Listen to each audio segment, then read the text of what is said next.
Apa itu madrasah? Apa yang terbayang saat disebut kata madrasah? Sebagian orang punya kesan bahwa madrasah identik dengan bangunan kumuh, anak-anak lusuh, hanya belajar agama, tidak bisa sekolah lanjut, atau generasi Islam yang kaku dan radikal. Lulusan madrasah identik jadi ustadz, guru ngaji, atau pegawai rendahan.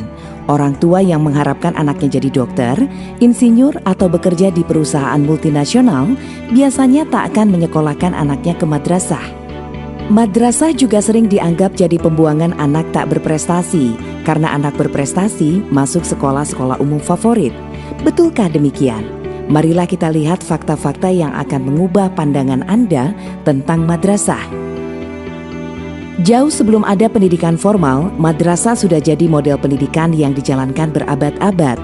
Jauh sebelum UNESCO menggaungkan konsep lifelong learning atau education for sustainable development, madrasah sudah memulainya. Madrasah menjadi tempat belajar bagi semua jenjang usia. Raudatul Atfal untuk tingkat TK, Madrasah Ibtidaiyah untuk tingkat SD, Madrasah Sanawiyah untuk tingkat SMP, dan Aliyah untuk tingkat SMA. Semuanya berijazah yang diakui negara dan bisa melanjutkan ke jenjang pendidikan manapun. Seiring perkembangan zaman, madrasah terus berinovasi. Kini madrasah mulai dirancang untuk menjawab kebutuhan masyarakat. Untuk mengatasi kelangkaan ulama, dibuatlah madrasah keagamaan. Untuk mencetak ahli sains, dibuatlah madrasah insan cendekia. Dan untuk menjawab tantangan dunia industri, usaha, dan perbankan, dibuatlah madrasah vokasional. Singkatnya, madrasah adalah sekolah formal dengan berbagai keistimewaan. Tak hanya melatih skill, tapi juga membentuk karakter peserta didik menjadi pribadi yang santun dan menghargai keragaman. Dengan dukungan negara, masyarakat, dan swasta, sekitar 76.000 madrasah akan direvitalisasi. Bangunan diperbaiki, sumber daya dilatih, pengelolaan ditingkatkan, menjadi lembaga pendidikan yang menjadi mesin perubahan. Tak ada lagi kesan kumuh, siswa lusuh. Madrasah akan jadi lembaga pendidikan yang berwibawa, meneruskan tradisi berabad-abad, melahirkan para pemimpin bangsa yang paripurna. Jika yang Anda cari adalah pendidikan yang mengakar pada sejarah bangsa, jika yang Anda cari sekolah yang bukan hanya belajar ilmu, tapi juga akhlak, jika Anda ingin para intelektual kembali membangun masyarakatnya, jika yang Anda cari adalah anak yang memiliki pandangan keagamaan yang rahmatan lil alamin dan menghargai kearifan lokal, jika Anda percaya pada pendidikan untuk perubahan, maka madrasah pilihannya.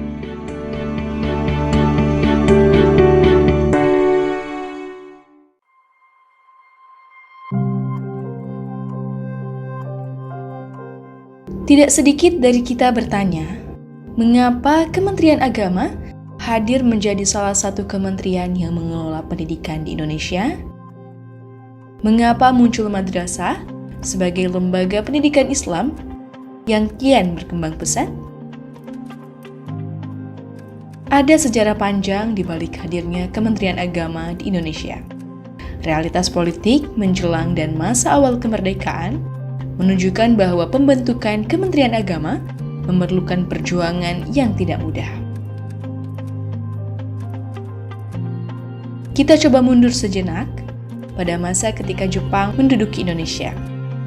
Jepang menawarkan untuk mengantarkan Indonesia menuju kemerdekaan dan meminta para pejuang bangsa Indonesia untuk membentuk BPUPKI atau Badan Penyelidik Usaha Persiapan Kemerdekaan Indonesia. BPUPKI berisikan anggota yang terbagi menjadi dua kelompok, yaitu kelompok nasionalis dan kelompok agama. Kedua kelompok yang berbeda ini menyebabkan ada dua pilihan dasar Indonesia, yaitu Indonesia didirikan atas dasar agama atau atas dasar negara. Pertentangan dua kelompok besar ini makin lama makin menguat dan hampir saja deadlock di dalam BPUPKI. Akhirnya bertemulah kesepakatan antara kelompok agama dan kelompok nasionalis, yaitu Indonesia berdasarkan Pancasila dengan rumusan Piagam Jakarta yang diputuskan pada tanggal 22 Juni 1945.